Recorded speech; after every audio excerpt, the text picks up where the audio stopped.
ladies and gentlemen, we are back here on World News Tonight here on TVP World. We have managed to establish a connection with our guest, so let's carry on with our interview.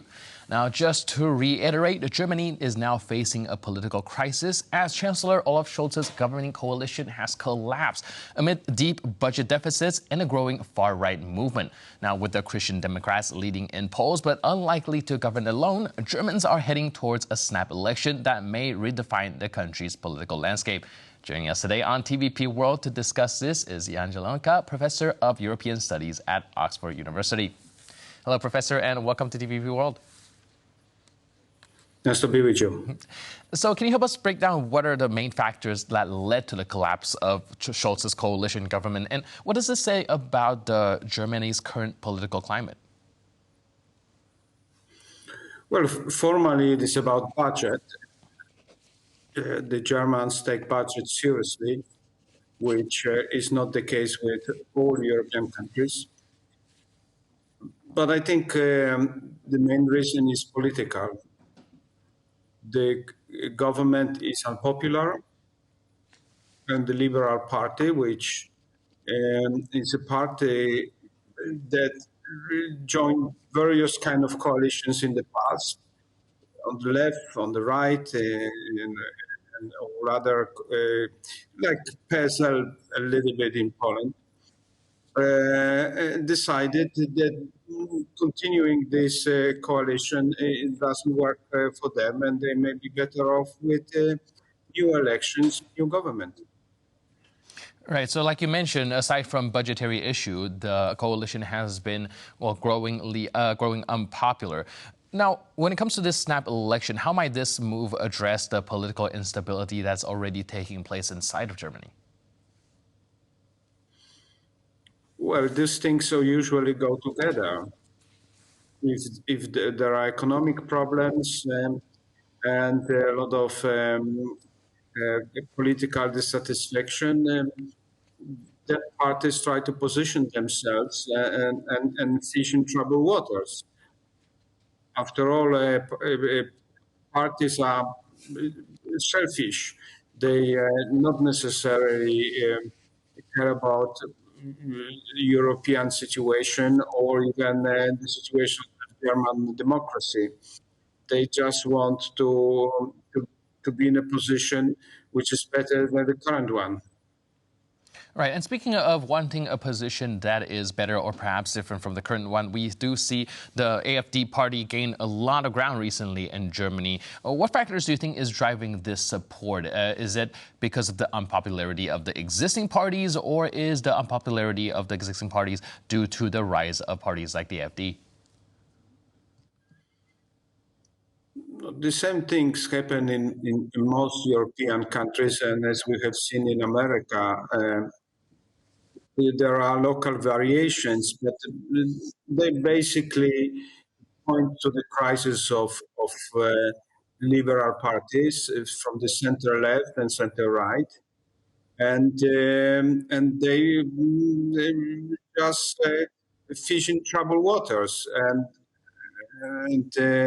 and not for the first time they are doing well at the ballot box. In Germany, less than in other countries, but it will not last, I fear, forever. Right. Like you mentioned, the liberal parties across the globe, perhaps not just in Europe, but as seen in the United States, are taking a wallop when it comes to their popularity. Do you have any theories behind why that is the case? It would be nice to have one factor, like economic one or a culture one. But I think there is a combination of factors. It's clear that liberal democracies are struggling economically when faced with the competition of China in particular, but not only China, countries like South Korea as terrific examples. They struggle in the military field in Ukraine. The policy is not gaining ground. It's half-hearted support for Ukraine, which helps them to survive but not to prevail. And they diplomatically they don't have much leverage over Israel today and the Arab world. So so of course those global problems are coupled with domestic problems because inequalities were rising in all liberal democracies.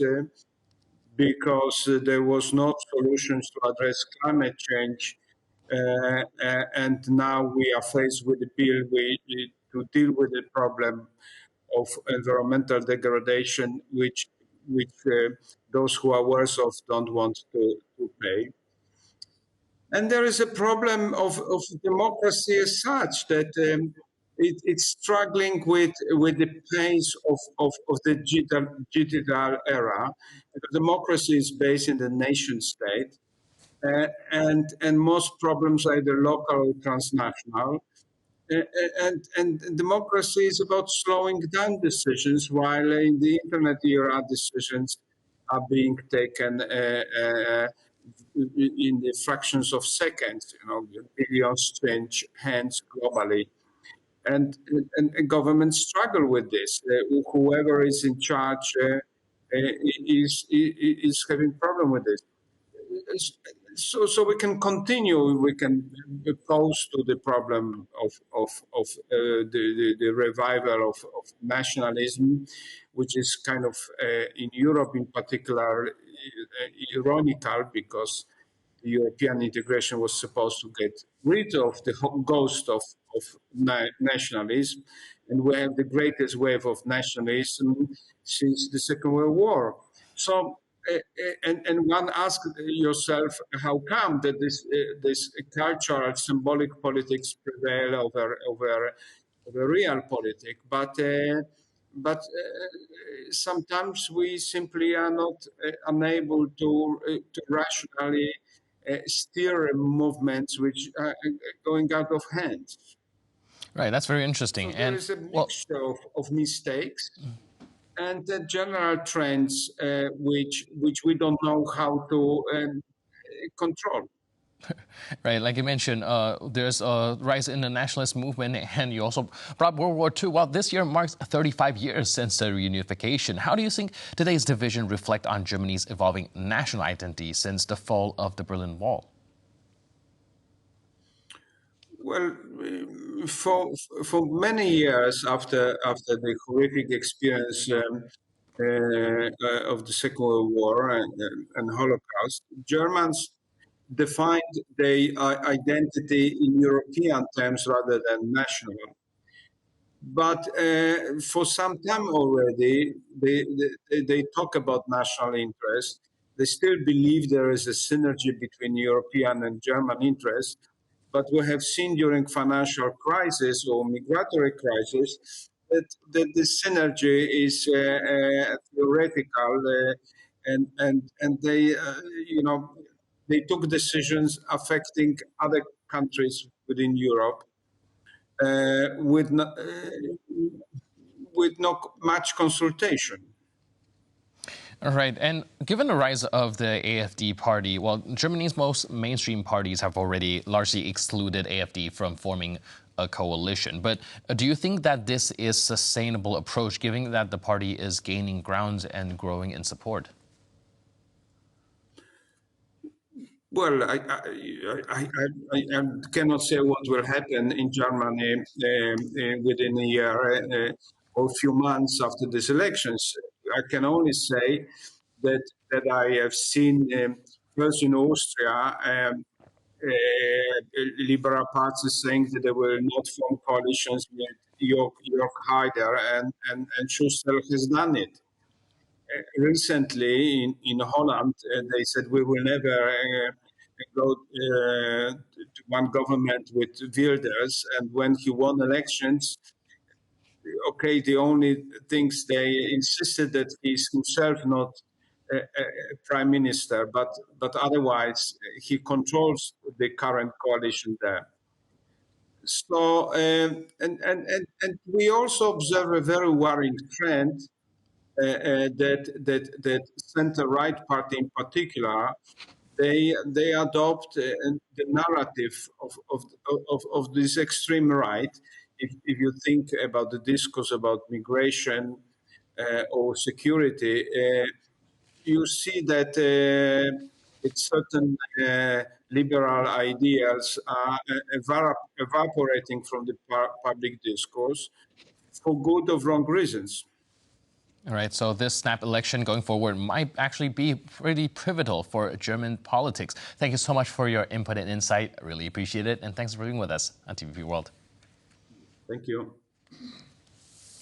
And with that, we conclude this edition of our interview. And thank you for watching this edition of World News Tonight. But for more news, update, and commentary, please stay tuned to TVP World.